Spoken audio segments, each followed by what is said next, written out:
Avant l'enlèvement de l'Église, mes frères, la vraie parole sera rare. Écouter une prédication de A à Z qui est dans la saine doctrine va devenir très rare.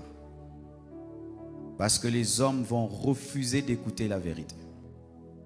Ils vont persécuter tous les prédicateurs de la vérité. Et je peux vous dire, je n'ai jamais été insulté de cette manière de toute ma vie.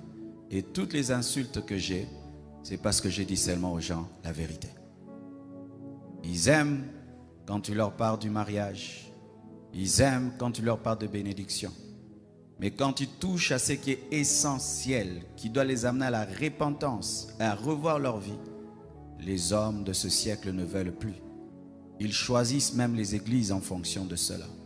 Je ne prie pas dans cette église-là, ce pasteur est dur. Je ne prie pas dans cette église-là, ce pasteur-là veut changer les gens. Je préfère prier dans telle église, ce pasteur nous motive. La parole va être rare. Rare même pour les enfants de Dieu. Les vrais enfants de Dieu chercheront à écouter la vraie parole. Elle va devenir rare. Que Dieu te fasse grâce, toi qui enseignes, d'être parmi les raretés, les personnes dans lesquelles on trouvera encore l'évangile pur. Il y aura des églises, mais sans la parole de Dieu. Et les enfants de Dieu iront et resteront à leur fin. C'est vrai, j'ai entendu quelqu'un parler, mais il n'a pas parlé de la part de Dieu. Il a ouvert la Bible, mais il n'a pas parlé de la Bible. Ce phénomène va y aller croissant. Des gens qui ouvriront la Bible sans parler de la Bible. Des gens qui parleront de Jésus sans parler de Jésus. Des gens qui commenceront des églises, mais pas pour dire la vérité. Et les hommes, de même, iront à l'église, mais pas pour écouter la parole de Dieu. Ils iront par religion, par habitude, mais pas pour écouter la parole de Dieu. Ils demanderont même à leur pasteur de ne plus inviter tel orateur et tel orateur parce qu'il est dur. J'ai prêché hier quelque part. Je parlais de la sanctification. Au départ de mon message, l'église était tétanisée, paralysée. J'avais l'impression d'être un monstre ou un extraterrestre en train de dire des choses. Pourquoi?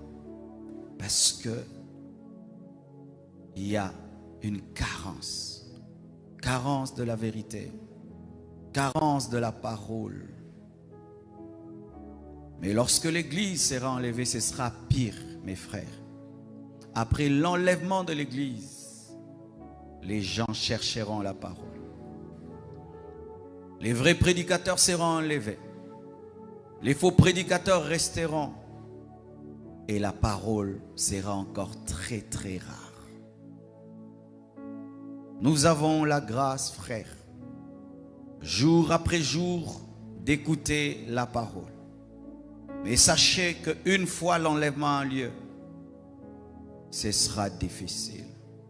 Même toutes ces applications qui ont des enseignements et des prédications vont supprimer les messages. D'ici là, mes frères, nous n'aurons pas cette liberté de prêcher sur YouTube, de prêcher sur Facebook, de prêcher sur Twitter, sur Instagram. Non. Ces applications et ces réseaux n'ont pas été créés pour l'évangélisation. Ils ont été créés pour que le monde soit un, pour accueillir l'Antichrist. C'est pourquoi, remarquez, tu prêches contre l'homosexualité, on supprime ton post et on t'avertit. Une fois, j'ai posté sur Facebook, des hommes étaient en train d'adorer une vache. Et j'ai écrit, mon peuple périt, faute de connaissance. Facebook m'a écrit, ils ont bloqué cette vidéo. Tu peux faire rire les gens, blaguer, ça passe. Mais quand tu commences à dire la vérité, c'est de l'intolérance. Ils appellent ça l'intolérance. C'est-à-dire que l'Église doit tolérer le péché. Nous devons tolérer l'idolâtrie. Nous devons tolérer l'ignorance. Nous devons être une Église qui ne dérange pas. C'est ça le travail qui se passe dans le monde de ténèbres. Que les gens viennent à l'Église mais qu'ils ne soient pas dérangés. que l'on prêche, mais qu'on ne dérange pas, alors que la vérité dérange toujours. Je vous ai présenté cette parole afin de vous révéler une chose, que la faim et la soif de Dieu existent. Mais pour Amos, c'était une malédiction.